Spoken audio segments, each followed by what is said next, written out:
Assalamualaikum warahmatullahi wabarakatuh. Selamat pagi Bapak Ibu sekalian. Salam sejahtera untuk kita semua. Selamat datang dan terima kasih telah hadir pada webinar hari ini yang berjudul Integrasi Agile dalam PMBOK 7 untuk Manajemen Project Dinamis. Perkenalkan saya Umi yang akan membantu acara pada pagi hari ini. Edisindo sebagai tempat pelatihan dan sertifikasi nomor satu di Indonesia telah menyediakan berbagai pelatihan serta sertifikasi berskala nasional maupun internasional. Hingga saat ini, Edisindo telah melatih lebih dari 4.000 profesional IT per tahunnya, dan lebih dari 1.000 perusahaan IT yang berbeda serta dari perusahaan nasional maupun multinasional.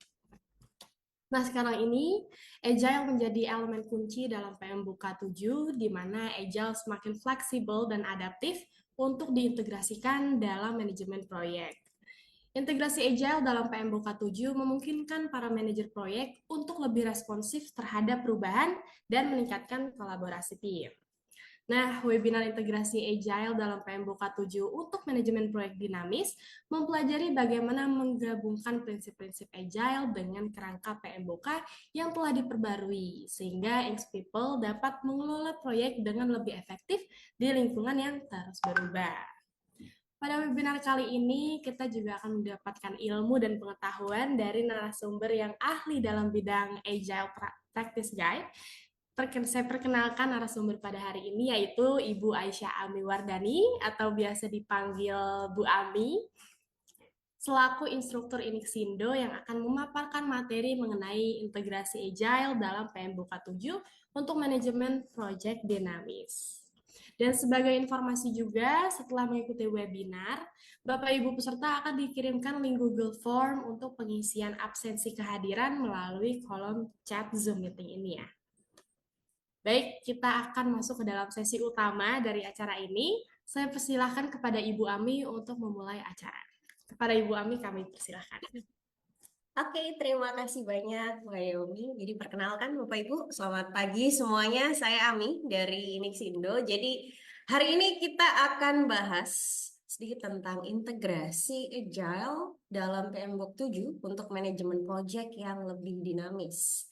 Jadi selama 1 jam ke depan kita akan bahas bagaimana sih sebenarnya peran Agile dan bagaimana Agile bisa diintegrasikan dengan PMBOK sehingga membantu kita dalam pengelolaan proyek lebih optimal, fleksibel, responsif, dan dinamis, gitu ya. Jadi sebelum saya mulai dulu, kita akan perkenalan dulu apa sih sebenarnya Agile, bagaimana sebenarnya PMBOK, apa yang harus diintegrasikan, dan poin penting apa yang harus Bapak Ibu siapkan sebelum bisa mengintegrasikan Agile dan PMBOK 7. Oke, langsung saya mulai saja. Jadi pertama, yang perlu ditanyakan adalah apa sih sebenarnya Agile? Walaupun Agile ini sudah booming dan bahkan Agile ini ada mulai tahun 2008 ya. Sampai sekarang era COVID kemarin menjadi lebih booming, semakin booming lagi. Bahkan sekarang banyak sekali perusahaan yang mulai transformasi lagi. Jadi pertanyaannya adalah apa sebenarnya Agile? Apakah Agile itu sebuah framework? Jadi sebenarnya Agile itu bukan sebuah framework, Bapak Ibu. Agile itu adalah sebuah pendekatan iteratif atau bisa dibilang sebagai filosofi atau pola pikir. Jadi bukan sebuah metodologi atau framework. Fokus dari Agile adalah pengembangan perangkat lunak. Pengembangan perangkat lunak yang incremental dan fokusnya pada responsivitas terhadap perubahan. Jadi kalau orang bilang, oh timnya sudah pakai agile, berarti kita bisa berubah dengan cepat. Betul. Jadi kita bisa beradaptasi lebih cepat dan kita bisa menerima perubahan dengan cepat. Tapi bukan berarti ketika kita membuat sebuah aplikasi atau project tertentu, kita bisa berubah seenaknya ya, sesuai dengan yang diinginkan user, tetap ada rules-nya, tetap ada term and condition-nya, kapan kita bisa berubah dan kapan kita bisa mengikuti perubahan itu. Oke, jadi Agile sendiri fokusnya adalah memastikan solusi akhir yang diberikan itu sesuai dengan business requirement. Dan fokus dari Agile ada 4 komponen ini ya, mulai dari fleksibilitas, iteratif, kolaboratif, dan berpusat pada nilai atau value. Agile disebut fleksibel karena dia akan memberikan ruang untuk perubahan gitu. Jadi ketika ada siklus pengembangan project atau kita biasa kenal dengan SDLC ya, Software Development Life Cycle. Kalau di waterfall partnya harus mengikuti urutan. Jadi sequence satu selesai baru lanjut ke sequence berikutnya. Tapi kalau agile tidak. Ketika ada perubahan dan perubahan itu memang harus dilakukan, karena kalau tidak dilakukan akan merubah value, kita bisa berubah dengan cepat. Yang kedua adalah iteratif. Project dalam Agile itu nanti akan dibagi menjadi siklus iterasi yang pendek. Nanti di belakang akan saya jelaskan lebih jauh lagi ya bagaimana proses iterasi dan pemecahan projectnya itu seperti apa. Jadi intinya di dalam Agile itu semua proses akan dipecah menjadi siklus iterasi yang lebih pendek sehingga kita akan lebih fokus dan lebih optimal di masing-masing iterasi tersebut. Yang ketiga, Agile itu mengedepankan kolaborasi. Jadi di dalam Agile, kebanyakan tim atau anggota tim Agile itu nanti akan bekerja bersama, kemudian berkolaborasi antar tim, dan pastinya mereka akan melakukan yang namanya cross-fungsional, Bapak Ibu. Jadi mereka tidak hanya fokus ke bagiannya saja, tapi mereka bisa juga membantu anggota tim yang lain. Karena keberhasilan dalam project Agile ini adalah keberhasilan tim. Beda dengan waterfall. Kadang kalau waterfall kita tim tester atau tim QA itu tidak tahu proses requirement gathering, kita tidak tahu proses development, yang kita tahu software selesai kita tes. Nanti beda prosesnya dengan Agile, di mana semua anggota tim itu akan berkumpul jadi satu bagian di satu waktu sehingga semua proses transparan. Yang keempat, berpusat pada nilai. Yang saya bilang di awal tadi, fokusnya adalah memastikan solusi akhir yang kita berikan sesuai dengan value dari bisnis. Maka fokusnya Agile adalah memberikan hasil yang sesuai dengan yang diinginkan oleh user. Itu fokusnya. Nah, Agile sendiri, kalau bisa saya rangkum, mindsetnya terdiri dari beberapa komponen. Jadi yang melibatkan otak kiri dan otak kanan ya. Di bagian kiri atau logic structure-nya, kita nanti akan belajar action dan framework-nya. Seperti yang saya bilang di awal, Agile itu bukan merupakan framework. Di dalam Agile, ada banyak framework yang bisa kita implementasikan. Yang paling sering digunakan adalah Scrum. Scrum, Kanban, Extreme Programming, kemudian Nexus, Lean, itu adalah part dari framework. Nah, di bagian logic structure atau yang kita kenal dengan agile practice, di sini kita akan memberikan atau mengimplementasikan beberapa terminologi agile ke dalam proyek kita. Sedangkan yang tidak kalah penting Bapak Ibu, di bagian sosial emosional kita akan mengimplementasikan yang namanya Agile Manifesto atau biasa disebut dengan Four Value atau Core Value of Agile yang terdiri dari 4 komponen. Komponen pertama adalah individual and interaction. Kemudian yang kedua adalah collaboration, yang ketiga adalah working solution, dan yang keempat adalah responding to change. Ini disebut dengan 4 value agile atau agile manifesto yang nantinya harus kita terapkan ke dalam tim kita. Dimana kalau di dalam agile itu yang pertama, interaksi itu lebih penting, interaksi antar tim lebih penting daripada hasil individu. Yang kedua, kolaborasi itu lebih penting dibandingkan pemilihan tools. Bukan berarti pemilihan tools tidak penting, tapi di dalam Agile lebih mengedepankan kolaborasi antar anggota tim. Yang ketiga, working solution. Working solution di sini maksudnya ketika kita masuk ke dalam tim Agile, masing-masing orang itu memiliki tanggung jawab untuk memastikan semua yang dilakukan dalam tim itu dalam kondisi atau outputnya nanti sesuai dengan requirement.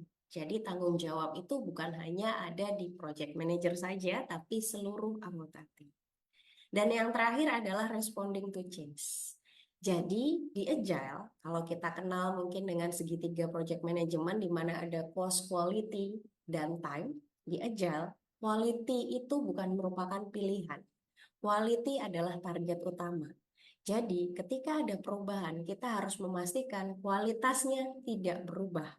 dan respon dalam perubahan karena iterasinya kecil akan lebih cepat dibandingkan dengan metode waterfall yang panjang. Nah, sebenarnya karena Agile ini adalah sebuah metodologi atau terminologi yang nantinya akan merubah budaya atau culture kerja Bapak Ibu, di awalnya menggunakan model waterfall, sekarang menggunakan Agile yang lebih responsif. Part paling berat menurut saya pribadi adalah bagian sebelah kanan, di mana kita nanti akan merubah budaya kerja tim kita yang dulunya mungkin hanya berpatokan pada dokumentasi. Kalau sekarang tidak hanya dokumentasi, nanti saya akan jelaskan detail proses agile seperti apa dan bagaimana integrasinya ke PMBOK. Karena yang kita tahu ya, mulai dari PMBOK 7 itu konsep agile sudah dimasukkan. Kalau PMBOK sebelum PMBOK 7, 6 dan di atasnya masih menggunakan metode waterfall. Kalau sekarang PMBOK juga lebih berkembang mengikuti perkembangan dari SDLC yang ada. Nah, jadi bagian sebelah kanan di sini Bapak Ibu nantinya ketika akan transformasi ke agile harus memastikan juga bagaimana kondisi dari timnya. Contohnya di sini ada etik. Agile itu memastikan seluruh anggota tim harus physiological safety. Maksudnya ya tidak ada yang burn out seperti itu. Kita harus memastikan hal sedetail itu. Bahkan nanti di Agile atau di Scrum ada beberapa seremoni atau tahapan di mana kita akan saling curhat antar tim dan bagaimana caranya kita bisa mengetahui apa yang mereka butuhkan, apa yang bisa kita bantu dan apa yang harus dikolaborasikan. Nah, jadi kalau bagian kiri, logic structure ini simple. Intinya kita pilih frameworknya. Tapi yang bagian kanan itu adalah perubahan habit, perubahan culture. Di sini Bapak Ibu mungkin akan banyak kerja keras gitu ya. Karena selama ini kita menggunakan metode waterfall pindah ke agile. Oke, sekarang saya akan bahas lebih detail lagi tentang bagaimana proses kerja di dalam agile. Jadi kalau agile berbeda dengan model waterfall. Di waterfall kita mulai dengan requirement gathering. Sebelum requirement gathering all selesai, kita tidak bisa lanjut ke step berikutnya. Jadi kalau di waterfall namanya juga air terjun ya, dia dari atas ke bawah, step-stepnya harus sesuai, harus berurutan. Ketika satu step belum selesai, misalnya di planning belum selesai, kita tidak bisa masuk ke desain. Begitu seterusnya. Dan di dalam waterfall itu projectnya besar, semua project, a whole project. Let's say kita buat sebuah aplikasi untuk absensi. Kita tidak hanya memikirkan bagian front end dan back endnya saja, tapi bagaimana integrasinya dengan sistem payroll, bagaimana cara manajemen untuk akses report dari absensi itu jadi satu dalam planning. Sedangkan kalau agile sama-sama kita membuat aplikasi absensi, itu akan dibagi menjadi beberapa iterasi. Contohnya di tahapan awal kita akan mulai dengan inisiasi project yang pasti kita harus punya blueprintnya dulu ya Bapak Ibu. Bukan berarti kalau Agile dibagi part kecil lalu kita membuat part-part yang kecilnya saja tidak. Tapi kita harus punya grand design untuk semuanya atau satu aplikasi penuh gitu. Nah, di sini kita akan define requirement-nya. Apa saja yang dibutuhkan oleh user. Jadi itu nanti akan disebut dengan project goals atau product goals. Goals dari produk ini apa? Jadi nantinya aplikasi absensi itu bisa apa saja. Nah, berikutnya untuk membagi ke berbagai jenis iterasi yang akan kita lakukan adalah mengurutkan prioritas. Prioritas paling tinggi sampai prioritas paling rendah. Gitu. Nanti kita akan bagi. Jadi masing-masing cycle, di masing-masing cycle yang kuning ini, kita akan lakukan mulai tahapan planning, desain, kemudian development, sampai testing. Tapi scope-nya lebih kecil dibandingkan dengan waterfall. Gitu. Setelah itu, ketika kita partnya sudah selesai, contohnya saya buat satu menu utama register. Register sudah selesai, kita lanjutkan ke menu login. Nanti akan diintegrasikan dan dites. Ketika semuanya sudah selesai, kita akan melakukan review, Bapak Ibu. Jadi review ini tidak hanya oleh internal tim, tapi nanti akan dihadiri juga oleh stakeholder. Jadi stakeholder juga akan melihat di masing-masing proses iterasi itu apa yang kurang, dan apa yang sudah sesuai gitu. Jadi akan lebih fokus. Contohnya tadi saya sudah buat registrasi. Ketika review berarti yang direview hanya menu registrasi saja. Beda dengan waterfall. Software tester akan bekerja setelah semua fitur selesai. Kalau di sini tidak, per partnya. Nah, waktunya biasanya range 2 sampai 4 minggu, tergantung pilihan dari tim. Jadi kalau di awal kita sudah state waktu per iterasi itu 2 minggu, ya seterusnya 2 minggu. Nggak bisa di iterasi awal 2 minggu, iterasi dua nanti 3 minggu, dan seterusnya nggak boleh.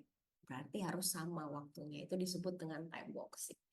Nah, setelah kita melakukan review, nanti kita akan mendapatkan feedback. Ketika user sudah oke, maka kita bisa rilis ke market. Dalam proses agile ini, apakah rilisnya harus semua menu tergantung dari product goals-nya. Contoh, Gojek itu core bisnisnya adalah aplikasi ride hailing. Jadi yang pertama kali muncul pasti adalah aplikasi atau fitur untuk em, pemesanan ojek, pemesanan mungkin ada Gokar gitu ya. Tapi itu bertahap, Bapak Ibu. Jadi ketika menu utama itu sudah bisa dirilis, kita bisa langsung rilis ke market. Nah, menu lain kita bisa masuk ke development lagi. Asalkan sudah sesuai dengan produk goals tadi yang sudah kita definisikan di awal. Kalau belum ya kita masuk ke iterasi lagi. Jadi ketika tidak di-approve atau misalnya ada bug dan lain sebagainya, kita akan mulai lagi iterasi. Nah, itu berlanjut. Sampai berapa lama iterasinya? Tentunya kita akan definisikan nanti di project charter ya, berapa lama waktunya. Kemudian bukan berarti kalau kita menggunakan agile kita akan iterasi terus, nggak berhenti-berhenti, tidak. Pasti tetap ada waktunya. Jadi dalam satu proyek itu nanti akan kita hitung, perhitungannya bisa menggunakan UCP atau use case point. Jadi nanti Bapak Ibu bisa menentukan kira-kira dalam waktu 6 bulan kita bisa bagi jadi berapa iterasi. Jadi bukan berarti project agile itu tidak terbatas, bukan. Nah, ketika sudah dirilis ke market, kemudian ada perubahan apa yang harus dilakukan, ya, tetap kita akan masuk ke mode change management. Jadi bukan berarti dengan agile kita bisa segampang itu minta perubahan, dan bukan berarti juga kalau di agile kita tidak akan berhenti melakukan pengembangan, tidak. Jadi sesuai dengan product goals. Oke, ini adalah metodologinya. Nah, nantinya Agile itu dibagi menjadi banyak sekali framework seperti yang sudah saya tampilkan di depan tadi ya. Nah, saya akan menjelaskan dua framework yang paling sering digunakan yaitu Kanban dan Scrum. Jadi, Scrum atau Kanban ini adalah kerangka project Agile. Kalau Scrum, fokusnya adalah pengelolaan proyek melalui iterasi pendek, sama seperti Agile tadi. Yang paling dekat memang Scrum, disebut dengan sprint. Nah, kalau kita lihat di sini, Scrum, task structure-nya ada sprint, kemudian ada sprint backlog, dan product backlog. Sprint backlog ke prosesnya, product backlog lebih ke requirement-nya. Sedangkan kalau Kanban ini em, metodologi agile juga, fokusnya adalah visualisasi workflow dan bagaimana caranya kita mengelola pekerjaan secara berkelanjutan. Jadi nanti menggunakan yang namanya Kanban board. Jadi kalau Bapak Ibu pernah lihat ada satu board kemudian ditempel-tempel sama sticky notes, itu adalah metode Kanban. Gitu. Jadi fokusnya Kanban adalah proses kerjanya. Biasanya Kanban juga bisa diimplementasikan dengan beberapa aplikasi, contohnya Trello.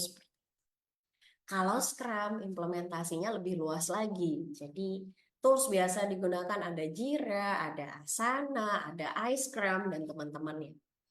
Nah, kalau di Kanban dan Scrum, mulai proses trackingnya ada beberapa part yang berbeda. Kalau Kanban lebih bagaimana caranya kita memvisualisasi pekerjaan-pekerjaan individu. Misalnya Badu mengerjakan UI, Budi mengerjakan UX, kemudian Lila mengerjakan database, itu adalah partnya dari Kanban.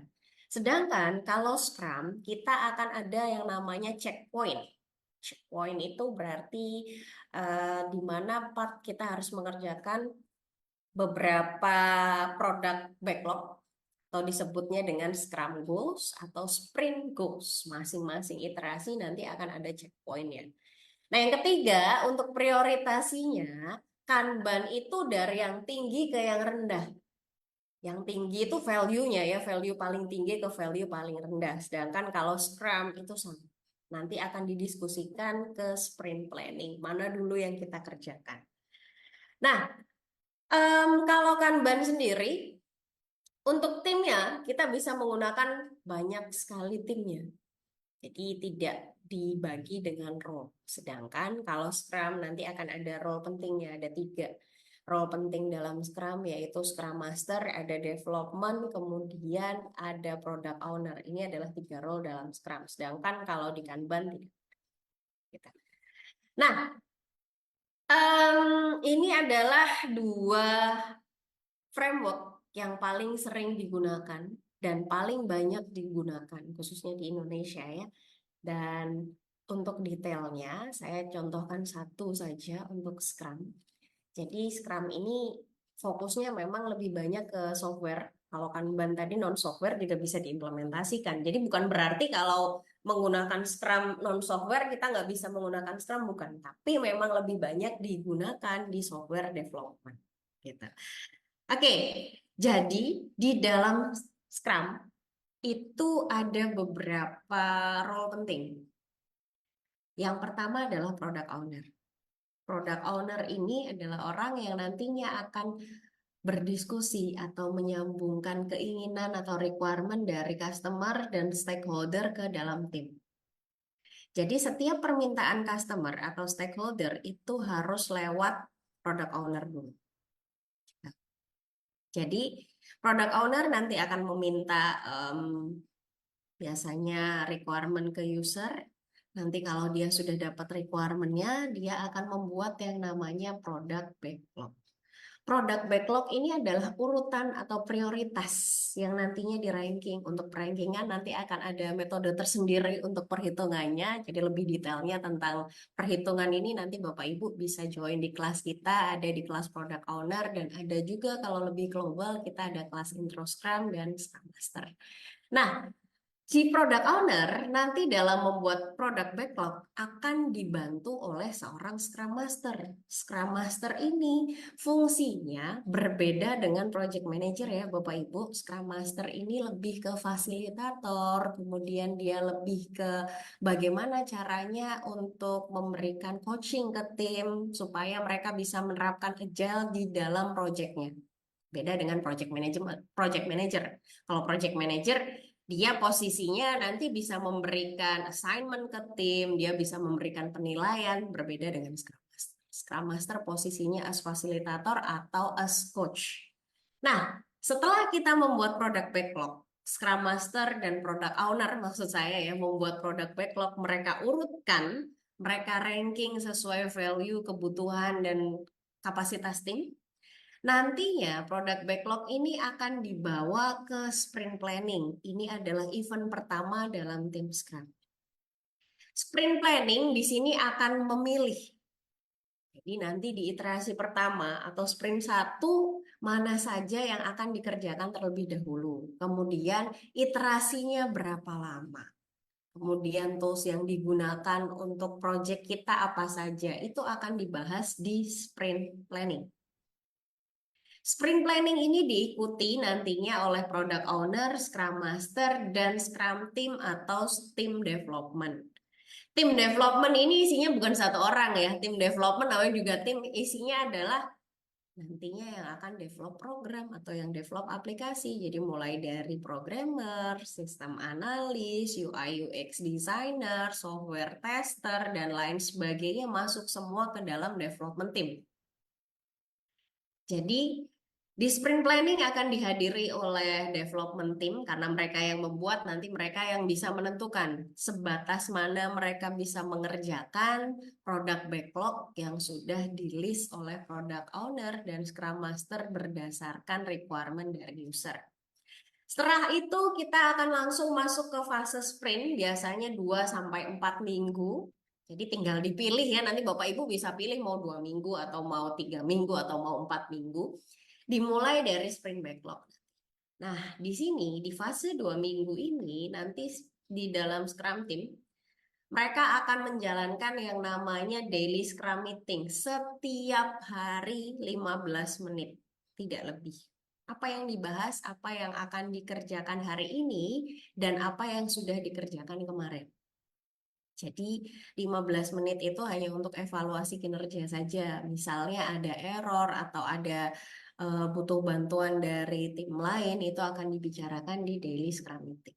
Berbeda dengan waterfall, kita nggak akan ketemu sama developer kalau belum aplikasinya selesai. Gitu ya, kalau tim tester. Tim tester juga nggak akan ketemu dengan developer sebelum mereka akan memulai testing. Kadang-kadang kita malah nggak tahu developernya siapa, cuma tahu namanya. Tapi kalau di tim Scrum tidak. Semuanya akan bekerja di satu waktu dan satu tempat yang sama. Kalau dulu memang disetting dalam satu ruangan, jadi semua anggota tim ini masuk di dalam satu ruangan mengerjakan bersama-sama. Kalau sekarang posisinya dimanapun nggak masalah, karena sekarang kan komunikasi, contohnya seperti sekarang kita bisa webinar secara online. Seperti itu. Yang jelas, semua event dalam Scrum itu harus dilakukan di waktu yang sama. Misalnya daily stand up atau daily Scrum meeting dilakukan setiap jam 8. Berarti harus jam 8. Gitu. Itu eventnya. Nah, nantinya kalau sudah selesai, akan dijalankan lagi masing-masing sprint ya ini akan dijalankan yang namanya review. Ini untuk review apakah sudah sesuai dengan sprint planning, sudah sesuai atau sudah meet dengan sprint goals atau belum. Jadi itu nanti akan ada product owner dan perwakilan customer. Kalau sudah, nanti kita bisa lanjut ke iterasi berikutnya atau bahkan bisa rilis ke market. Terakhir, ada yang namanya sprint retrospektif. Ini yang saya bilang tadi, untuk mengubah habit, kita punya satu sesi curhat nih Bapak Ibu dengan timnya, disebut dengan sprint retrospektif. Di sini kita akan mengevaluasi satu sprint kemarin bagaimana proses kerja kita. Jadi agile atau Scrum khususnya tidak fokus ke dokumen saja, tapi fokus juga ke prosesnya. Makanya tadi ada psychological safety ya. Jadi di sini retrospektif kita nanti bisa saling sharing dengan anggota tim dan ini juga lebih memperkuat bonding antar anggota tim. Karena di dalam tim Scrum itu pergerakannya sangat cepat. 2 minggu itu waktu yang cepat untuk menyelesaikan sebuah fitur atau sebuah menu. Nah, kira-kira seperti itu nanti proses untuk Scrum. Nah, kalau model prosesnya seperti ini, bagaimana caranya kita mengintegrasikan dengan PMBOK? Seperti yang kita tahu semuanya, PMBOK adalah Project Management Body of Knowledge. Jadi, PMBOK ini dibuat oleh PMI atau Project Management Institute yang fungsinya adalah kumpulan dari standar dan praktik paling baik untuk manajemen proyek kita. Di edisi-edisi sebelumnya masih menggunakan model waterfall. Untuk edisi 7 kali ini sudah menambahkan agile, karena project agile ini lebih dinamis. Tentunya akan ada guide yang berubah. Yang dulunya model waterfall guide-nya sekarang untuk model agile. Nah, bagi yang belum mengenal PMBOK, PMBOK itu apa sih? PMBOK Project Management Body of Knowledge. Yes, itu adalah panduan yang diterbitkan oleh PMI untuk praktek manajemen project. Jadi pendekatannya nanti akan mengadopsi basic prinsip dari PMBOK-nya, mulai dari struktur, standar, dan terminologi. Jadi PMBOK nanti akan menyediakan kerangka kerja yang terstruktur untuk pengelolaan proyeknya bagaimana, kemudian standarisasinya bagaimana, atau best practice-nya seperti apa, dan terminologi yang digunakan dalam manajemen proyek. Jadi intinya PMBOK ini adalah sebuah guideline, kumpulan panduan, praktisnya, kemudian fokus utamanya adalah menyediakan struktur dan perencanaan atau struktur untuk merencanakan proyek. Nah, kalau PMBOK 7 fokusnya itu ke proses yang lebih fleksibel seperti agile tadi. Seperti Scrum, seperti kita lihat kan 2 minggu itu pasti ada perubahan. Misalnya di review usernya nggak sesuai nih, ada yang belum sesuai di iterasi berikutnya, berarti kita bisa revisi dulu reviewnya, review di iterasi pertama, sprint 1. Lanjut baru ke backlog yang lain, gitu. Nah, di PMBOK versi 7 ini khususnya mendorong kita untuk menggunakan berbagai metodologi, termasuk Agile. Jadi tidak hanya waterfall. Kalau sebelumnya PMBOK fokusnya hanya ke waterfall. Kalau sekarang sudah ada model agile-nya. Jadi untuk menyesuaikan dengan pendekatan yang kita gunakan.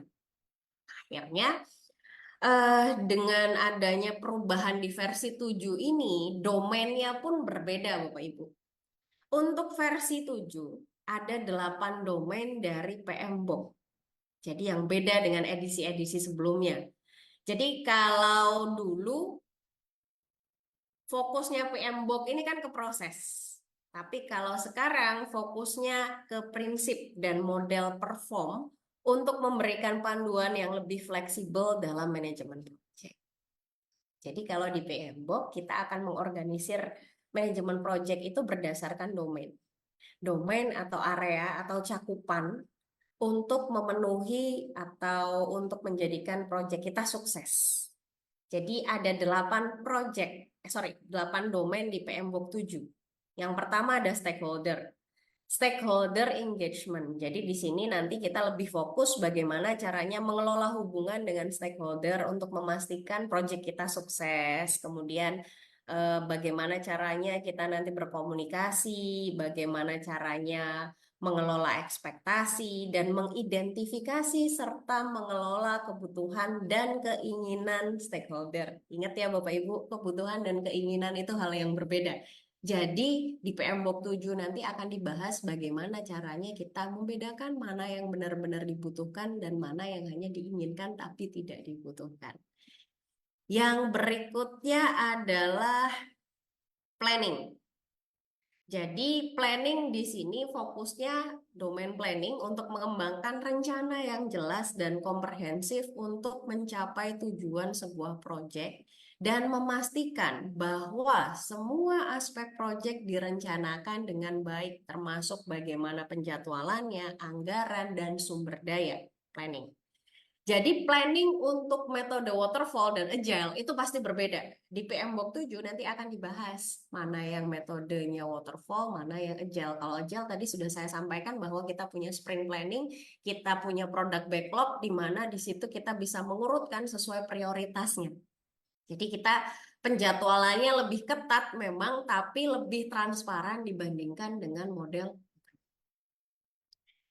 Yang ketiga adalah uncertainty.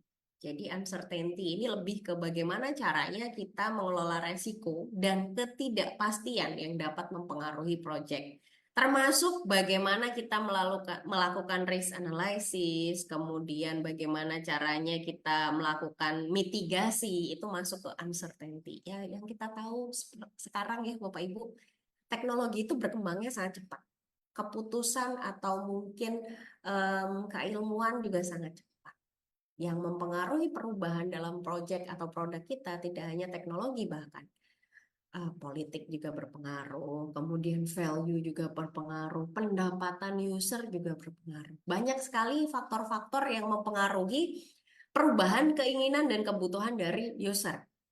Gitu. Jadi fase uncertainty atau domain uncertainty ini akan sangat erat kaitannya dengan metode agile, di mana kita bisa berubah dengan cepat dan bagaimana caranya kita bisa menyerap informasi dengan lebih cepat dibandingkan dengan waterfall.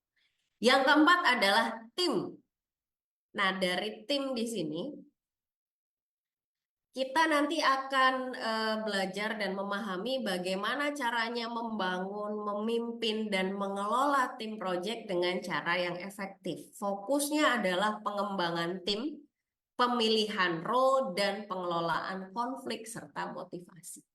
Jadi, ketika kita sudah mengadaptasi atau bertransformasi menggunakan Agile, misalnya saya pilih frameworknya Scrum, apakah PM akan hilang? Tidak. Secara struktural PM masih tetap ada, tapi di dalam tim nanti bukan PM lagi yang terjun langsung. Namanya adalah Scrum Master. Itu adalah part yang berbeda. Dan nanti job desk-nya juga beda Bapak Ibu antara PM dan Scrum Master. Dan apakah PM nanti bisa jadi Scrum Master? Bisa saja. Tapi Scrum Master bisa jadi PM? Belum tentu. Karena PM itu lebih luas lagi. Kalau Scrum Master dia fokusnya hanya di satu tim atau satu project saja. Project itu selesai berarti title-nya Scrum Master hilang. Nanti kembali lagi ke title sebelumnya. Misalnya dia developer tapi sudah certified Scrum Master, boleh dia jadi Scrum Master. Gitu. Itu tim. di PM-nya sendiri atau si PM sendiri fokusnya tetap sama, tapi tetap mengikuti model-model agile. Jadi kalau di Scrum nanti ada yang namanya burn down chart dan burn up chart. Itu fungsinya nanti untuk melihat kinerja tim, proses tim. Nah, nanti data dari burn down atau burn up chart ini dibuat PM sebagai resource untuk menentukan KPI. Biasanya seperti itu. Itu akan dibahas di domain tim. Nah, berikutnya ada measurement.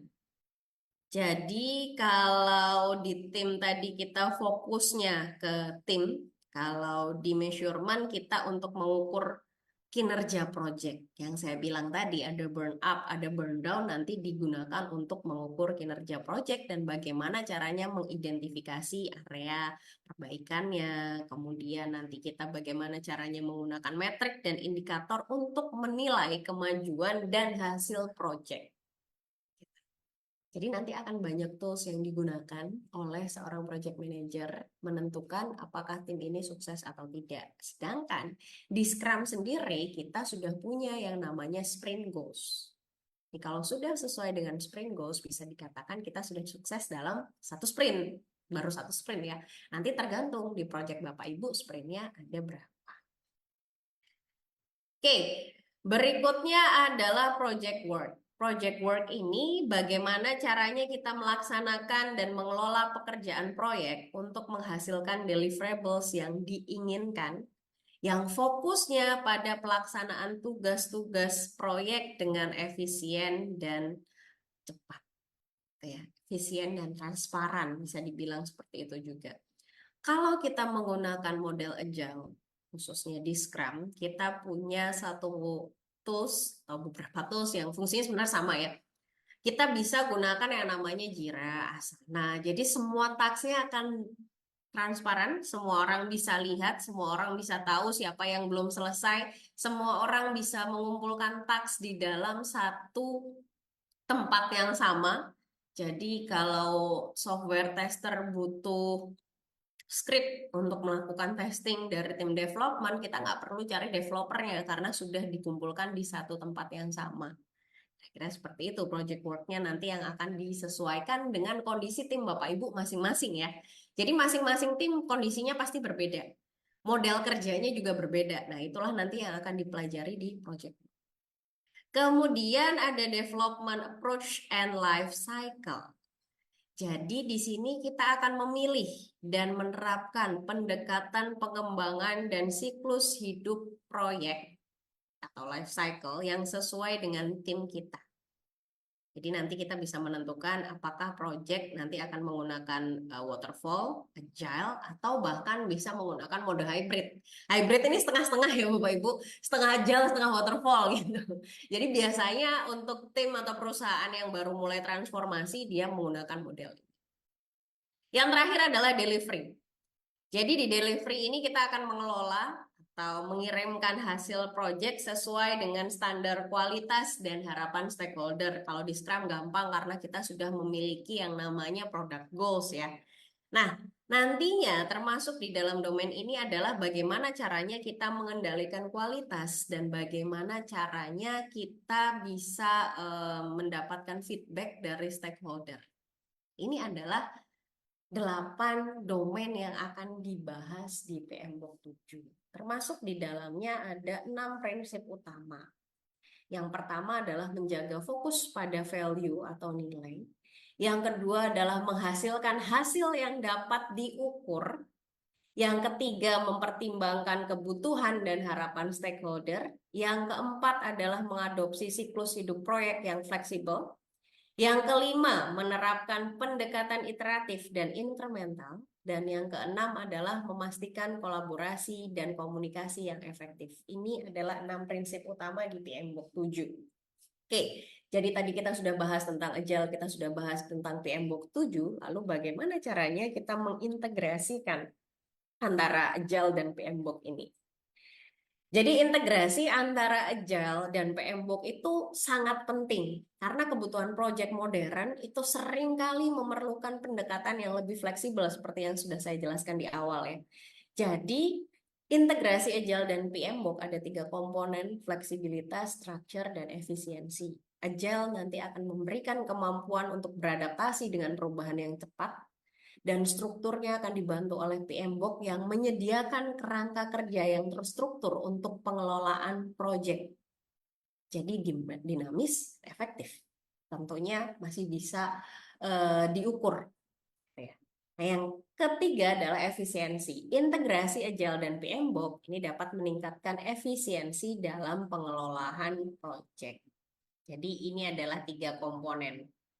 Terus metodologinya apa? Metodologi yang sering digunakan untuk implementasi sesuai dengan PMBOK 7 ada 3.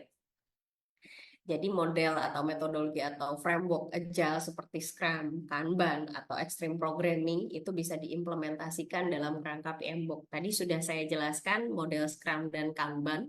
Ada juga Extreme Programming.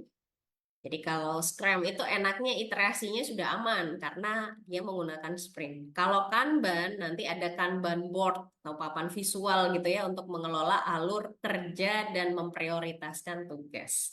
Nah, yang terakhir adalah extreme programming. Extreme programming adalah metode agile yang fokus ke kualitas source code dan komunikasi. Jadi bukan berarti extreme programming dokumentasinya nggak ada, bukan. Tapi fokusnya lebih ke aplikasi selesai dulu dan sesuai dengan yang diinginkan oleh stakeholder. Nah, kalau di Scrum, implementasi dalam PMBOK-nya bagaimana? Kita bisa menggunakan Scrum untuk mengelola proses iterasi dan fase pelaksanaan proyek. Kalau Kanban, kita bisa mengintegrasikan Kanban untuk meningkatkan visibilitas dan pengelolaan alur kerja dalam proses kontrol. Kalau di waterfall kan nggak kelihatan ya Bapak Ibu tim itu mengerjakan apa saja. Paling kalau kita buat ya model Gantt waktunya, tapi task detailnya nggak ada. Sedangkan kalau di Kanban, per task itu harus ditampilkan apa yang dikerjakan sekecil apapun task. Nah, kalau misalnya di extreme programming, implementasinya bagaimana? Untuk extreme programming, implementasi PMBOK itu untuk meningkatkan kualitas hasil dari perangkat lunak yang kita buat di fase pengembangan. Nah, metode-metode ini bisa diterapkan semua ke dalam PMBOK.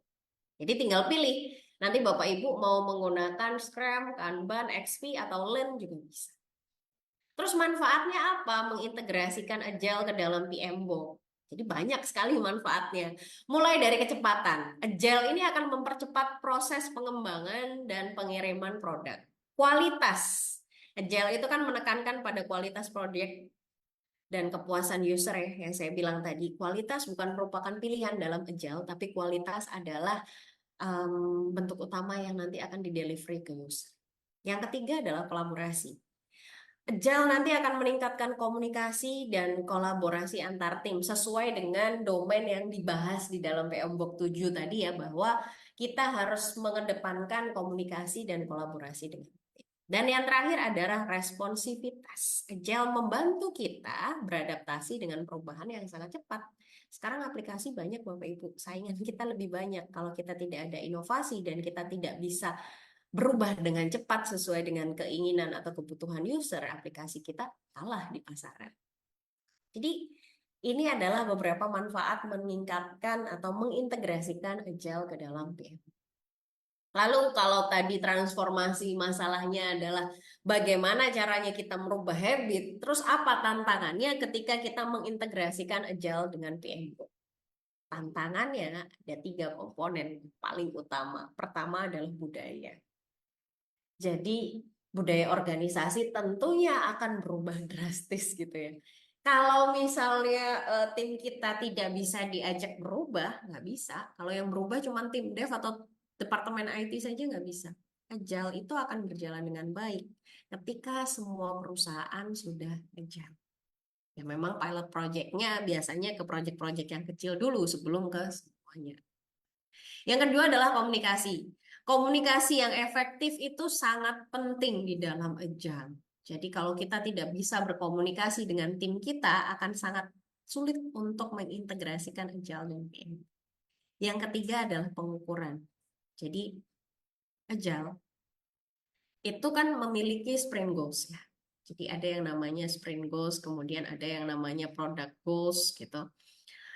Komponen-komponen itu nantinya yang akan kita ukur, Bapak Ibu. Jadi nanti kita bisa ukur apa sih sebenarnya yang sesuai, apa yang kurang sesuai. Tapi part ini juga menjadi sebuah tantangan karena part agile itu banyak sekali tim atau anggota tim yang cross functional. Misalnya programmer bantu sistem analis bantu tester. Jadi untuk mengukur masing-masing individu itu ada beberapa part yang harus kita pelajari lebih lanjut. Kira-kira seperti itu untuk tantangannya. Nah, kalau di dalam agile kita memiliki peran dan tanggung jawab masing-masing nih. Di setiap anggota tim memiliki peran dan tanggung jawab. Jadi sudah saya ringkas di sini ya. Kalau product owner itu akan build right thing. Scrum Master build it fast. Sedangkan development team build the right thing atau think right. Scrum Master fokusnya memfasilitasi Scrum Team bekerja secara efektif. Product Owner itu istilahnya kepanjangan tangan dari user ya, untuk mengelola produk backlog atau keinginan. Nah, tim development nanti melakukan pekerjaan pengembangan dan memberikan hasil yang bisa diberikan ke user. Jadi peran dan tanggung jawab ini nanti harus kita integrasikan dengan domain yang ada di PMBOK tim tadi. Jadi bagaimana caranya kita mengatur kapan peran product owner, apa saja peran development, dan apa saja peran dari seorang Scrum Master dilihat juga dari struktur PMBOK. Jadi di situ kita bisa melakukan penilaian yang ini tadi ya, pengukuran ini dengan optimal. Jadi kita harus tahu peran dan tanggung jawabnya. Nah, kira-kira itu tantangannya. Sekarang saya akan masuk ke contoh kasusnya dan sedikit contoh kasus sederhana supaya nanti Bapak Ibu mendapatkan sedikit gambaran bagaimana sih caranya nanti mengintegrasikan si Agile ini dengan PMBOK kalau saya tetap mau menggunakan PMBOK sebagai guideline saya untuk seorang project manager dan tim saya mau berubah menjadi atau mau bertransformasi ke model Agile. Nah, jadi ini ada dua model. Banyak sebenarnya perusahaan yang sudah berhasil menerapkan Agile dalam PMBOK. Jadi outputnya adalah mereka akan menghasilkan peningkatan efisiensi dan value bisnisnya. Jadi kita bahas dulu ya beberapa bagaimana Agile itu diintegrasikan dalam proyek. Contoh pertama, perusahaan A menggunakan Scrum untuk meningkatkan kecepatan pengembangan proyek. Nah, jadi gini, perusahaan A ini menghadapi tantangan dalam respon kebutuhan pasar yang berubah sangat cepat. Dulu, Bapak Ibu, kalau kita belanja, kita ke supermarket, kita ke pasar. Tapi kalau sekarang belanja bisa dilakukan dengan online, bahkan sayuran pun bisa, gitu kan. Awalnya tim itu menggunakan PMBOK tradisional. Jadi, ketika kita menggunakan model tradisional atau SDLC waterfall, partnya yang paling lama adalah melakukan requirement gathering. Gitu. Requirement gathering itu kita akan ambil banyak dan akhirnya kita lama di situ developmentnya jadi lebih lama. Maka perusahaan A memutuskan untuk mengintegrasikan Scrum. Jadi tim akan menggunakan Scrum untuk meningkatkan iterasi dan feedback. Jadi kalau yang sudah ada, misalnya mereka aplikasinya sudah ada untuk jual beli sayuran gitu ya, sedangkan di market itu banyak sekali aplikasi untuk jual beli sayuran, mereka akan fokus ke target marketnya. Jadi mereka akan mendapatkan feedback dari target market, kemudian kita akan adakan sprint review dengan menghadirkan user dan retrospektif untuk mengelola proses. Hasilnya, proyek akan lebih responsif terhadap perubahan. Misalnya target market mereka awalnya suka sayur-sayuran biasa, tapi ketika ditawarkan sayuran organik, mereka lebih senang lagi. Maka mereka bisa menambahkan fitur baru untuk menambahkan sayuran organik di aplikasi. Jadi ada filter untuk pemilihan sayuran organik, misalnya seperti itu. Nah, proyek jadi lebih responsif ketika ada feedback demikian dari user dan waktu penyampaian atau waktu development jadi lebih cepat dan kepuasan pelanggan otomatis akan meningkat. Contoh kedua, perusahaan B menggunakan Kanban untuk meningkatkan efisiensi dalam proses produksi. Oke, Standarnya, sebuah perusahaan itu ketika di fase-fase produksi ya mereka hanya mengikuti timeline yang ada di Ganjar. Sedangkan ketika menggunakan Kanban board, contohnya seperti ini ya, nanti akan ada beberapa komponen to do, proses, dan dari situ kita bisa lihat part mana saja yang sudah selesai dan part mana saja yang belum selesai dan harus ditingkatkan. Itu adalah contohnya. Saya akan memberikan satu contoh lagi yang dekat dengan kehidupan sehari-hari kita ya. Jadi saya akan ambil contoh pendekatan Agile dan PM Book 7. Contoh kasusnya, kita diminta untuk mengorganisir perayaan ulang tahun yang menyenangkan dan sesuai dengan harapan semua tamu. Tujuan proyeknya apa? Tujuan proyeknya mengatur acara perayaan ulang tahun dengan tema yang menarik, makanan yang enak, dan hiburan yang sesuai dengan preferensi tamu dan pemilik acara. Jadi sama saja sebenarnya dengan kita memberikan aplikasi atau membuat aplikasi untuk tim. Tapi pendekatannya ini lebih simpel dan dekat dengan kehidupan sehari-hari kita. Kita mau buat pesta ulang tahun misal. Yang pertama kita harus cek dulu dengan nilai-nilai atau prinsip dari PM Book 7. Satu adalah menjaga fokus dari value-nya.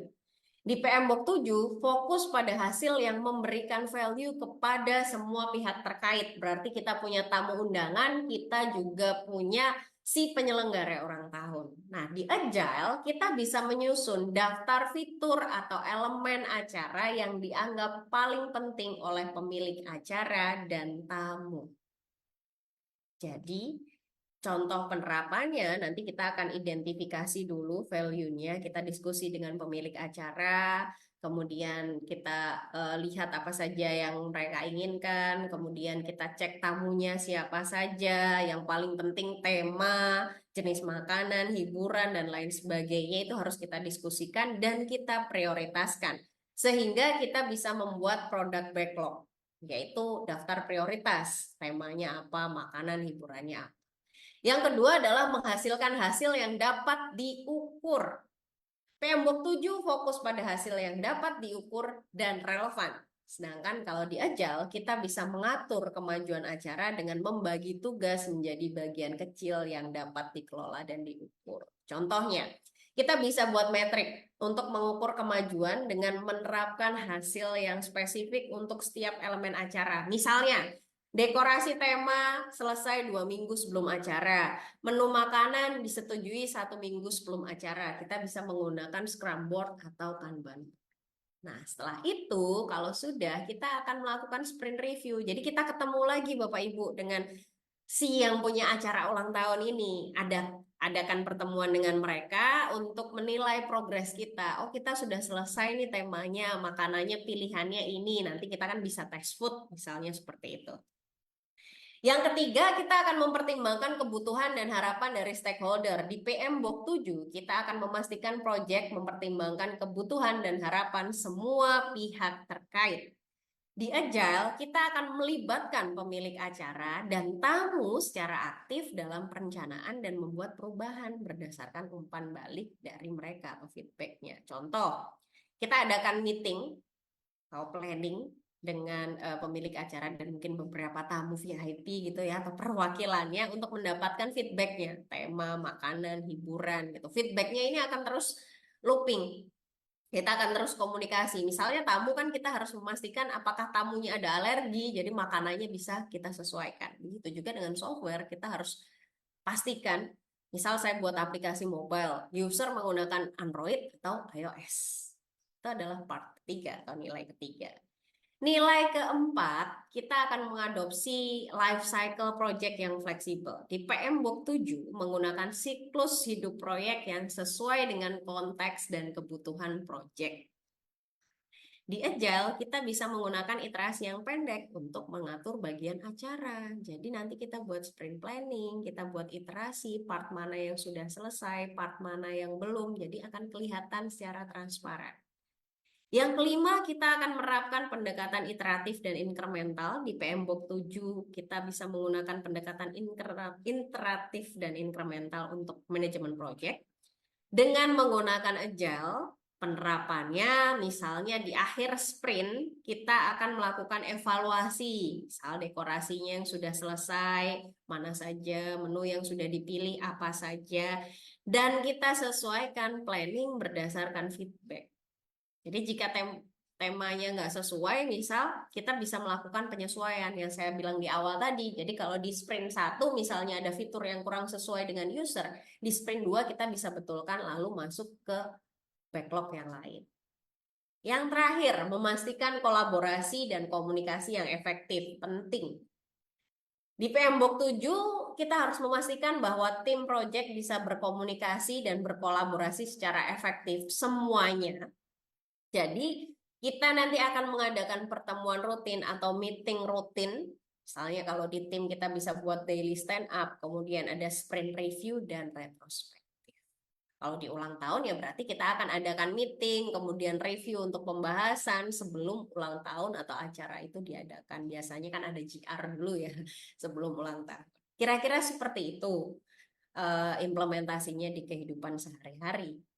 Nah, apa sih tips dan triknya untuk mengimplementasi Agile dalam PMBOK? Jadi, ini adalah beberapa tips dan trik untuk menghasilkan integrasi Agile dan PMBOK yang baik. Jadi yang pertama kita harus mengidentifikasi dulu nilainya atau value. Kita tentukan dulu value bisnis yang ingin dicapai dengan implementasi Agile itu apa.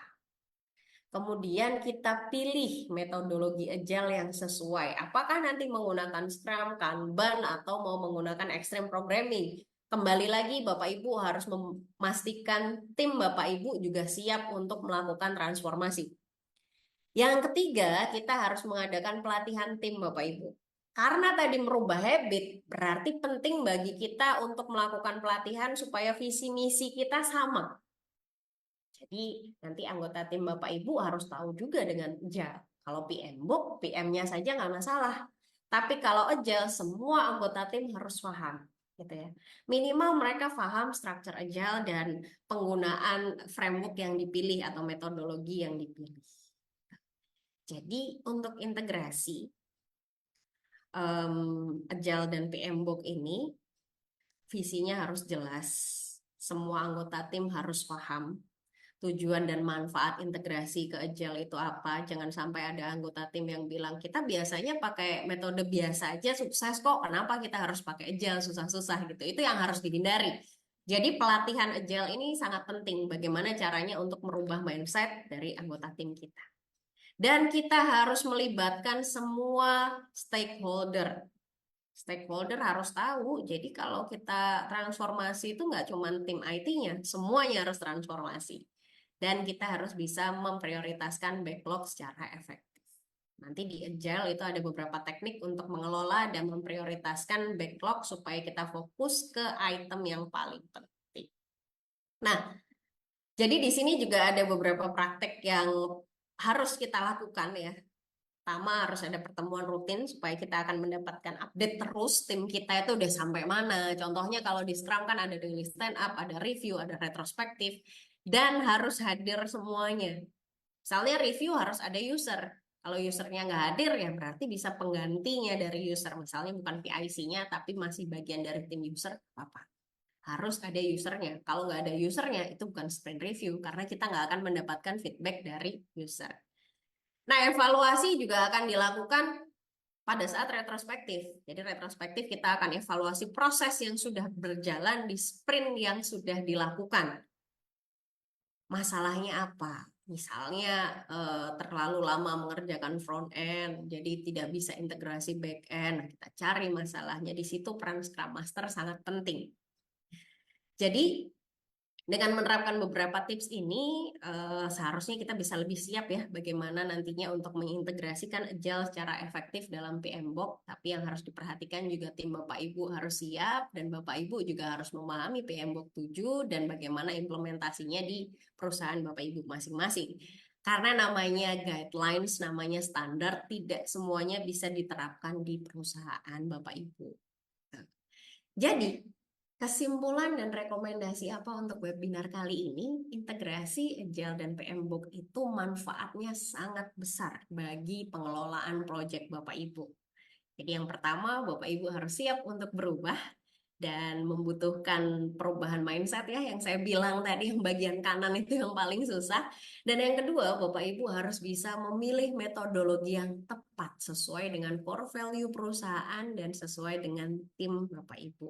Dan ketiga, Bapak Ibu harus mulai dari langkah yang kecil. Untuk perubahan kita nggak bisa langsung berubah seluruhnya, minimal Bapak Ibu sudah bisa menerapkan model agile ke dalam tim. Di PM Book dikenal dengan model hybrid ya, jadi setengah agile, setengah waterfall. Atau Bapak Ibu bisa menggunakan pilot project untuk mencoba bagaimana mengintegrasikan agile-nya dulu lah sebelum ke standarisasi PM Book 7. Seperti itu. Jadi nantinya Bapak Ibu perjalanannya masih panjang, masih banyak sekali yang harus dipastikan, khususnya di tim masing-masing ya sebelum kita mengintegrasikan Agile dan PMBOK. Semoga dengan webinar ini Bapak Ibu jadi mendapatkan contoh atau mungkin Bapak Ibu mendapatkan insight baru tentang Agile dan khususnya PMBOK 7 yang baru ini di mana domainnya berubah dari versi 6 ke versi 7. Oke, baik. Ini adalah materi terakhir, jadi terima kasih untuk sesinya. Saya kembalikan ke moderator, Kak Yaomi. Silakan. Baik, terima kasih Bu Ami sudah memaparkan terkait materi Agile for PM Buka 7 ini ya, untuk manajer proyek yang dinamis. Nah, langsung aja kita ke tanya jawab ya Mbak Ami. Oke, baik. Ada beberapa pertanyaan nih yang udah masuk di kolom chat Zoom meeting ini. Yang pertama kita mulai dari Pak Rahman Adi. Bagaimana solusi jika selalu ada penyesuaian yang besar dari user yang berimpact ke timeline, sedangkan timeline sudah disepakati dari awal? Oke, langsung saya jawab aja ya, Mbak Yaomi Iya, ya. boleh langsung. Oke, terima kasih Pak Rahman Adi. Jadi solusi kalau ada penyesuaian yang besar dari user, penyesuaian ya, pasti Pak, pasti sering terjadi di project. Jadi kalau di Agile, saya bicara masalah konteks Agile ya, bukan di waterfall. Kalau di Agile, kita punya product backlog, Pak. Product backlog itu dinamis, bisa berubah. Yang tidak bisa berubah adalah product goals. Product backlog, ketika ada perubahan, kita bisa ubah urutannya. Bahkan kita bisa mengeluarkan dari urutan. Contohnya, mereka sudah tidak butuh lagi menu share. Kita bisa keluarkan dengan mengganti menu yang baru. Tentunya di awal kita harus punya kesepakatan dengan user, Pak. Ketika backlognya sudah muncul, misalnya ada 10 backlog di awal, ketika ada perubahan backlog, berarti ada konsekuensi yang harus kita beritahukan ke user. Satu, apakah ada backlog yang dikurangi? Yang kedua, apakah ada perubahan timeline? Maksud saya, kalau perubahan di sprint itu udah nggak bisa. Misalnya kita sudah buat sprintnya 2 minggu, nggak bisa dinaikkan jadi 3 minggu. Tapi timelinenya nanti masuk ke change management. Nah, yang ketiga, apakah ada perubahan atau penambahan dalam cost? Jadi kalau cost ini kan nantinya akan berpengaruh ya dengan jumlah tim. Tapi kalau di Agile atau di Scrum sendiri, timnya memang nggak boleh terlalu banyak, Pak. Jadi timnya kita biasanya 12 lah, itu udah gemuk. Kalau timnya lebih dari itu akan lebih ribet lagi. Nah, tiga aspek ini harus Bapak sampaikan di awal ke user. Nah, supaya user tidak melakukan banyak penyesuaian, maka peran product owner di sini sangat penting. Bagaimana caranya dia bisa menyusun produk backlog yang baik. Dan di Agile kita sudah antisipasi dengan adanya sprint review, Pak. Di sprint review, ketika satu sprint selesai, berarti kan kita sudah membuat satu mini produk ya. Sprint goals sudah terpenuhi, satu atau mungkin dua atau berapapun produk backlog sudah selesai. Itu kita akan diskusikan dengan user sesuai atau tidak. Ketika ada perubahan mayor, berarti kita akan diskusikan lagi sprint backlog ya, Pak. Yang penting adalah kualitas dan tidak merubah timeline utama. Itu yang harus dijelaskan ke user. Itu nanti triknya product owner, bagaimana caranya dia menggali lebih dalam lagi. Jadi kalau tim development kerja di sprint satu, PO itu harus requirement gathering lagi, Pak, ke stakeholder atau user. Jadi sebelum dijalankan, mereka sudah ada perubahan. Nah, apakah mungkin perubahan ini bisa merubah value? Mungkin saja. Jadi nggak semua project agile atau Scrum itu sukses. Bisa jadi ketika ada perubahan di tengah-tengah merubah value ya mau nggak mau sprintnya harus berhenti. Kalau kita lanjutkan percuma karena tidak sesuai dengan value-nya. Jadi tiga komponen tadi harus disampaikan ke user dan user harus ikut review, product owner juga harus aktif. Kira-kira seperti itu Pak, supaya tidak menambah timeline dan kerjaan kita nggak molor. Dan nantinya Scrum Master dan tim itu juga akan belajar bagaimana caranya menghitung UCP dan nantinya untuk pembobotan di produk backlog itu juga ada perhitungannya Pak Rahman. Jadi itu nanti yang akan kita hitung di tim dan nanti akan dibahas di materi Scrum Master. Di situ akan ada perhitungannya gimana caranya supaya nggak molor proyeknya. Mirip dengan UCP tapi versi agile-nya. Gitu kira-kira Pak Rahman Adi. Oke, boleh dilanjut, Kak Yaomi? Oke, boleh. Jadi untuk seinformasi juga ya, untuk Bapak Ibu sekalian yang mau belajar lebih lanjut terkait Agile Practice Guide, kebetulan ada kelasnya nih Mbak Ami, tanggal 28 sampai 30 Oktober 2024. Kelas Agile Practice Guide in PM Boka. Nanti kalau mau tahu info-info selanjutnya langsung aja tanya ke email kita melalui info@enixkindo.id atau melalui nomor WhatsApp 021579406868. Nah, kita lanjut ke pertanyaan selanjutnya dari Bapak Andri Setiawan. All-in-one agile tools apa yang by experience Bu Ami efektif, yang paling efektif? Karena dokumentasi dan komunikasi jadi hal yang paling kritikal untuk agile ini, Mbak. Oke, baik, terima kasih. Terima kasih pertanyaannya Pak Andri Setiawan, all in one Agile Tools ya. Jadi kembali lagi Pak, Agile itu kan adalah metodologinya atau metodologi utama atau pola pikirnya. Tergantung nanti Pak Andri mau menggunakan framework atau model apa. Mau pakai Scrum kah atau mau pakai Kanban. Kalau Scrum, kalau saya sendiri tanpa melihat biaya ya, saya lebih pilih menggunakan Jira Pak. Karena Jira ini adalah salah satu software yang paling awal, kemudian integrasinya juga sudah banyak sekali, mau diintegrasikan dengan model DevOps apapun, CI/CD bisa. Dan dia juga bisa diintegrasikan dengan Trello atau bisa juga bahkan sekarang ada API-nya yang bisa ke WhatsApp atau bisa juga ke model-model grup chatting gitu ya. Setahu saya yang baru WhatsApp. Kalau yang lama-lama ada Telegram, ada Discord, itu udah lama ada.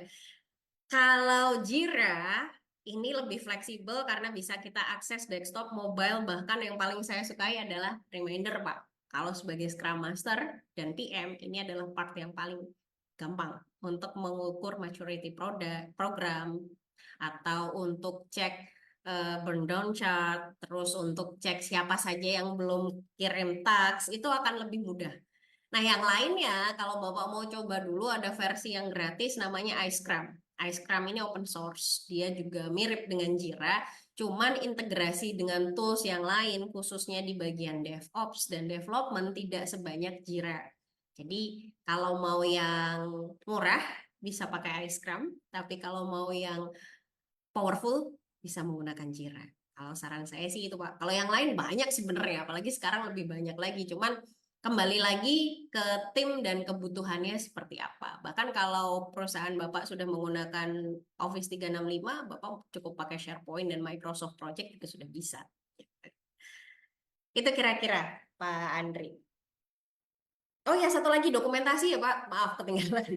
Dokumentasi di Jira ini juga ada auto convert Pak. Jadi semua komponen yang kita masukkan ke dalam event Scrum itu bisa kita convert langsung jadi dokumentasi. Jadi dokumentasinya kita nggak perlu ribet-ribet lagi untuk bikin satu-satu. Bahkan misalnya kita mau integrasikan dengan Katalon atau kita integrasikan dengan Android Studio atau elemen yang lain bisa. Jadi langsung dikumpulkan jadi satu, nanti generate satu dokumen. Gitu. Kira-kira seperti itu. Sorry ketinggalan. Oke, bisa dilanjut kayak Yaomi. Baik, seperti itu ya untuk Bapak Andri Setiawan. Semoga dapat dipahami dengan jelas. Lalu pertanyaan selanjutnya ada dari Bapak Adli Damanik. Jika mengutamakan kepuasan pelanggan pada Agile, Jadi bagaimana perangkat lunak yang berharga secara dini dan berkelanjutan dalam waktu yang akan datang, dan perkembangan apa yang dapat diuntungkan secara kompetitifnya, Mbak Ami. Oke, sebentar. Jika mengutamakan kepuasan pelanggan pada agile, jadi bagaimana perangkat lunak yang berharga secara dini dan berkelanjutan. Oh, oke. Jadi gini Pak Adli, di dalam proses agile itu kan kita punya product backlog. Product backlog itu adalah requirement. Requirement itu yang kita ambil pada saat user mengajukan aplikasi atau software baru gitu ya. Jadi nanti akan ada yang namanya sistem request. Dia akan butuh beberapa komponen. Nah, product owner tugasnya untuk memahami apa saja yang mereka butuhkan. Tapi product owner nanti juga akan melakukan kolaborasi dengan sistem analis dan UX researcher, kalau ada UX researcher, untuk memastikan apakah memang fitur-fitur ini dibutuhkan atau tidak. Dan tentunya kita harus menghitung value-nya, Pak. Jadi ada tangible value dan intangible value gitu. Jadi secara berkepanjangan nanti misalnya kalau kita buat aplikasi, ini dipakai apa enggak?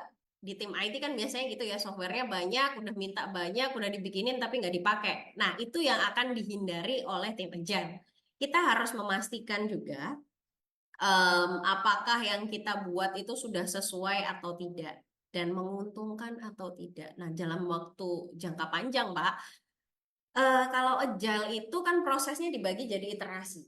Outputnya adalah sesuai dengan product goals. Jadi kalau misalnya saya sudah buat model absensi, absensi yang lama kan kita nggak bisa WFH misalnya ya. Terus ada COVID, jadi kan ada perubahan. Berarti itu masuknya ke change management lagi Pak Adli. Jadi tetap fokusnya adalah ke product goals. Goals yang diinginkan user itu dalam waktu berapa lama. Terus perkembangan apa yang dapat diuntungkan secara kompetitif? Maksudnya secara kompetitif mungkin gini kali ya. Kalau kita punya banyak kompetitor dengan software yang sama, ketika kita menggunakan Agile, kita akan mendapatkan feedback lebih cepat daripada kita menggunakan waterfall, Pak. Ketika ada feedback dari user, kita bisa bergerak lebih cepat. Tentunya ini dengan change management ya. Berarti kalau sudah rilis, kita pakainya change management. Kalau belum rilis, fokusnya adalah ke sprint review. Jadi user langsung memberikan feedback. Jadi perubahannya lebih cepat, rilis kita lebih cepat. Kalau kita rilis lebih cepat, promo lebih cepat, berarti aplikasi kita di-download lebih banyak, Pak, dibandingkan dengan kompetitor gitu. Terus poin pentingnya setelah di-download lebih banyak, bagaimana caranya kita mempertahankan kualitas. Kira-kira seperti itu, Pak Adli Damani. Oke, boleh dilanjut, Naomi? Baik. Ada pertanyaan selanjutnya dari Bapak Primananda Adikusuma. Gimana cara memaintain dokumentasi dalam penerapan Agile di dalam PM Buka ini? Karena dokumentasi jadi part penting untuk pengukuran IT maturity dengan COVID. Oke, baik. Terima kasih Pak Primananda Dikusuma. Betul Pak, dokumentasi adalah part yang penting. Kalau orang bilang kita sudah transform ke Agile, berarti kita nggak butuh dokumentasi, itu hal yang salah. Dokumentasi tetap menjadi part yang penting. Tapi dokumentasi di dalam Agile ini bisa kita simplify, Pak.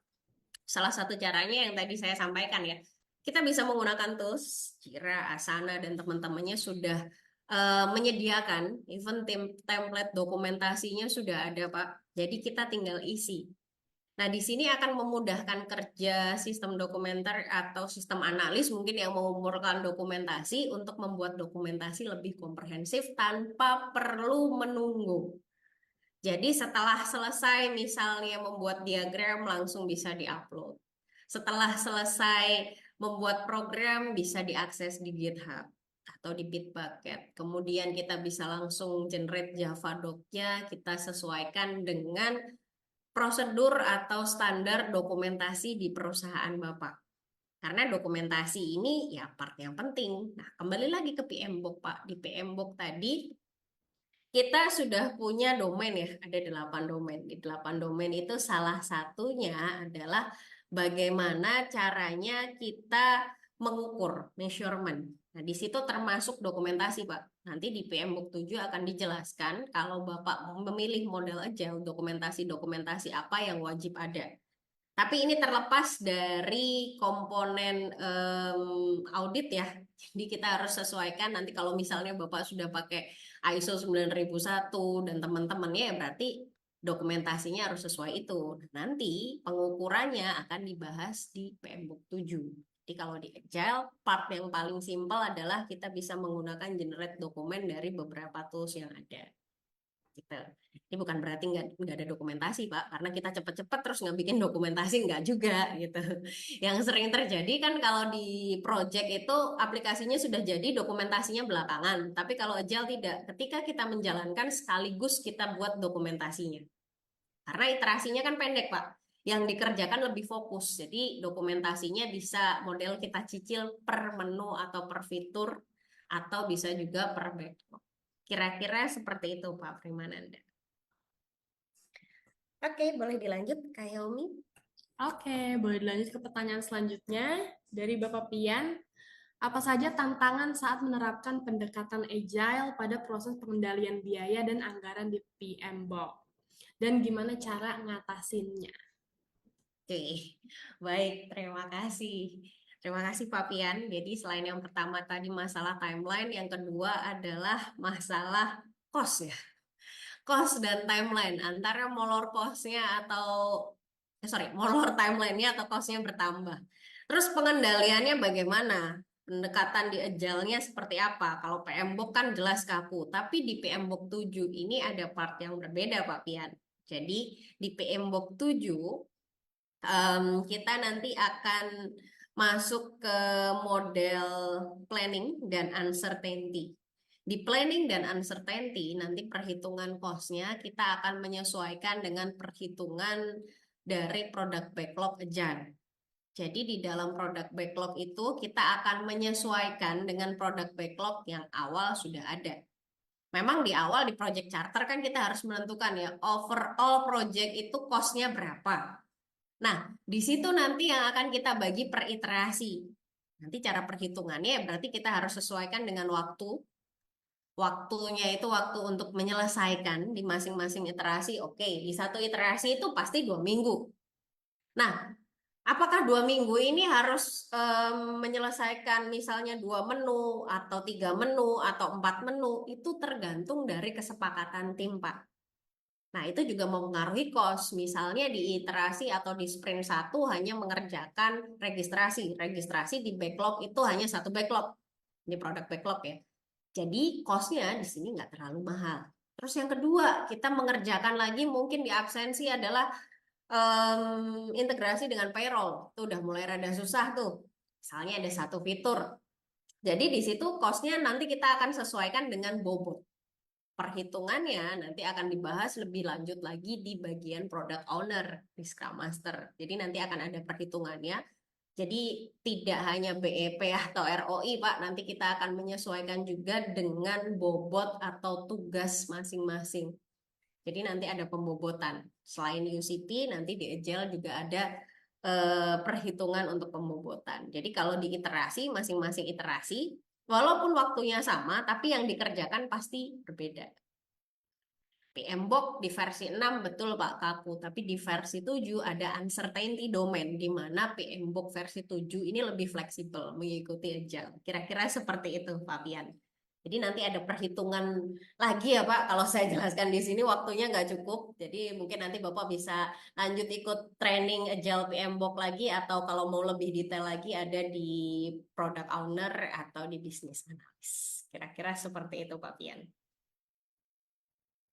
Oke, boleh dilanjut, Ayo. Baik, dilanjut ke pertanyaan Bapak Rahmat. Disampaikan bahwa setiap iterasi durasi waktunya harus diset sama antara satu iterasi dengan iterasi yang lain. Nah, kenapa harus disamakan tuh Mbak Ami? Bukannya setiap iterasi mempunyai permasalahan yang berbeda-beda. Oke, baik. Terima kasih pertanyaannya Pak Rahmat. Tadi sudah sedikit saya jawab di case-nya Pak Pian ya. Jadi Pak, kalau iterasi memang itu sudah konteks agile-nya harus sama Pak. Jadi namanya time boxing kalau di agile. Kalau beda-beda, berarti Bapak belum menggunakan agile. Bapak masih menggunakan metode waterfall atau hybrid. Nah, walaupun waktunya sama, Pak, yang dikerjakan bisa berbeda. Misalnya, sprint 1 Bapak mengerjakan registrasi dan login. Sprint 2 Bapak mengerjakan mungkin manajemen absensi saja. Sprint 3 Bapak mengerjakan lanjutan manajemen absensi. Boleh-boleh saja, Pak. Itu berdasarkan produk backlog dan nantinya akan ada pembobotan, Pak. Jadi masalahnya betul pasti beda-beda. Maka di situ pembobotannya kembali lagi ke tim. Jadi tidak ditentukan oleh PM. Kalau di waterfall kan ya waktu ini minggu pertama kita harus mengerjakan menu 1, menu 2, menu 3. Kalau di Agile tidak, Pak. Kita nanti akan melakukan pembobotan berdasarkan value bisnis dan kemampuan tim.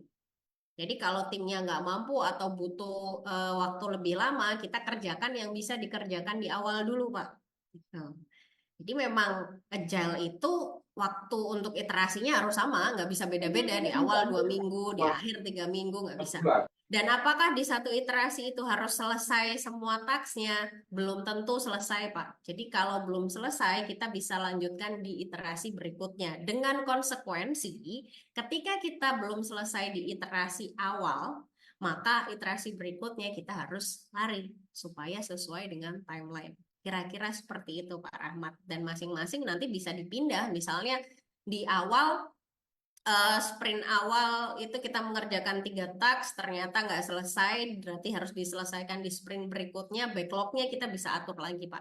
Itu fleksibel. Kira-kira begitu Pak. Jadi kalau di agile memang harus sama, nggak bisa beda. Kalau 2 minggu, ya 2 minggu seterusnya. Dan misalnya kita sudah set untuk satu project itu ada 6 sprint, ya harus 6 sprint, Pak. Yang bisa kita olah adalah tasknya di masing-masing iterasi. Jadi waktunya nggak bisa nambah, time boxing. Kira-kira seperti itu, Pak Rahmat. Oke, Mbak Yaumi.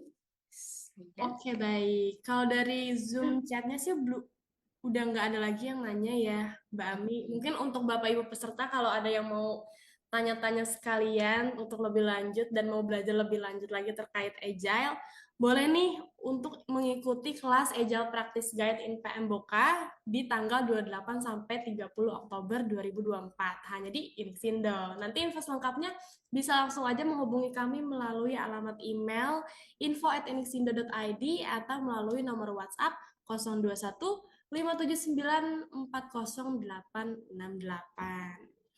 Dan untuk Bapak Ibu peserta jangan lupa juga untuk mengisi form absensinya ya, yang udah kami kirimkan melalui kolom chat Zoom meeting. Nah, karena udah nggak ada pertanyaan lagi, mungkin kita tutup kali ya Mbak Ami untuk sesi Q&A-nya. Dan sesi selanjutnya boleh kita dokumentasi dulu sebelum kami tutup. Untuk dokumentasinya, Bapak Ibu peserta boleh dibuka dulu kameranya. Dan untuk Mbak Ami, mohon maaf, boleh tolong di stop share screen dulu Mbak, biar kita bisa Sudah. Oh iya, sorry. biar kita bisa kelihatan semua nih muka-muka Bapak Ibu peserta sekalian. Oke. Udah pada dibuka kameranya? Oke, sudah ya. Kita Oke.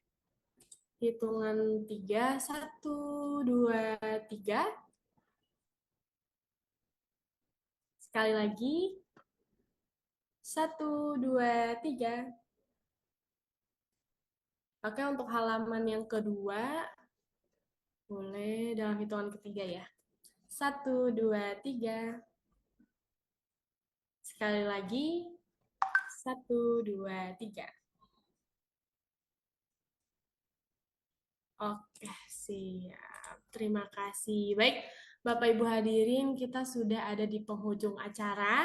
Semoga acara ini dapat memberikan pengetahuan dan wawasan baru bagi Bapak dan Ibu sekalian. Kami juga berterima kasih kepada Ibu Ami yang telah berbagi ilmu dan pengetahuannya pada acara ini. Terima kasih juga kepada semua pihak yang telah terlibat dalam acara ini. Jangan lupa untuk tetap mengikuti kami pada acara-acara selanjutnya. Dan kami ingatkan kembali, pastikan Bapak Ibu sudah mengisi form absen kehadiran yang kami kirimkan melalui chat room Zoom. Dimohon untuk mengisi absen sebelum acara webinar selesai.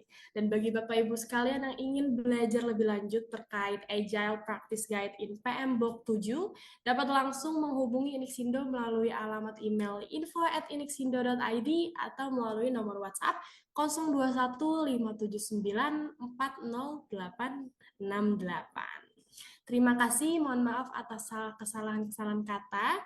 Stay safe and stay healthy. Selamat siang. Terima kasih, selamat siang Bapak Ibu. Terima kasih kakak, selamat siang. Thank you, thank you.